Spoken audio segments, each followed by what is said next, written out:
Hello दोस्तों, स्वागत है आप सभी का मेरे इस चैनल पर। मैं इस चैनल पर फिर से एक नई कहानी के साथ आप लोगों के बीच आ चुका हूं। तो चलिए आज का कहानी शुरू किया जाता है। आज का कहानी का शीर्षक है नीयत साफ रखें। एक गांव में एक बार भयंकर अकाल पड़ा। अन्न के कमी के कारण लोग भूखों मरने लगे। उस गांव के सटे नगर में एक बहुत ही दयालु व परोपकारी सेठ रहता था। उसने गांव में लोगों की मदद करने के लिए रोटियां बांटने शुरू कर दी। सेठ प्रतिदिन गांव में आता और अपनी देख रेख में रोटी बंटवाता।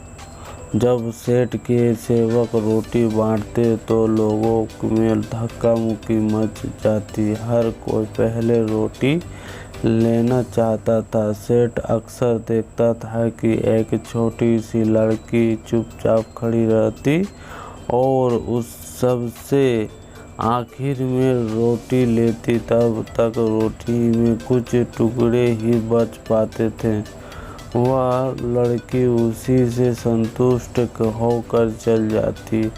उस दिन भी जब सेठ के आदमी रोटी बांट रहे थे तो वह लड़की सबसे आखिर में रोटी लेने आई कि उसे केवल रोटी का एक छोटा सा टुकड़ा मिला।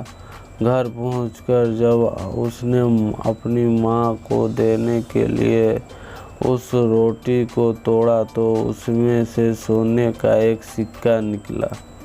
उसने माँ से कहा, माँ यह देखो रोटी में क्या निकला। माँ ने देखा वह सोने का सिक्का था। वह अपनी पुत्री से बोली, बेटी यह सोने का सिक्का है। कल जब रोटी लेने जाओ तो इसे उस सेठ को लौटा देना। शायद गलती से आटे में गिर गया होगा। अगले दिन वह लड़की उस सेठ के पास गई और सोने का सिक्का वापस देते हुए बोली, कल आपकी दी हुई रोटी में से यह सोने का सिक्का निकला था। माँ ने कहा है कि शायद गलती से आटे में गिर गया होगा, कृपया इसे वापस ले लें। सेठ ने कहा, नहीं बेटी, यह सिक्का तुम्हारा ही है। यह तुम्हारे उस संतोष का फल है जो तुमने यहाँ रोटी लेते समय दिखाया है। नहीं, मेरे संतोष का फल यह नहीं। मुझे रोटी लेते समय भीड़ के धक्के मुक्के नहीं खाने पड़ते। अतः यह सिक्का तो आपको वापस लेना ही होगा। सेठ ने सिक्का वापस लिया और अगले ही दिन से उस लड़की और उसकी माँ के भरण पोषण की जिम्मेदारी अपने ऊपर ले ली।